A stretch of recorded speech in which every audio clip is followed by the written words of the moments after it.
Ito yung kaping bigas na niluto ko, guys.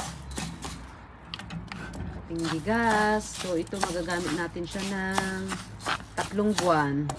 Yung ganito karami, pwedeng 3 baso na ang pwede mong makape.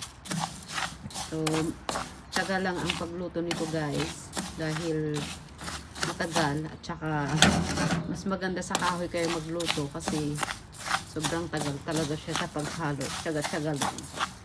Pero maraming benefits ang kaping bigas. Tignan nyo, nanitin na siya. Kanina ko pa to niluto.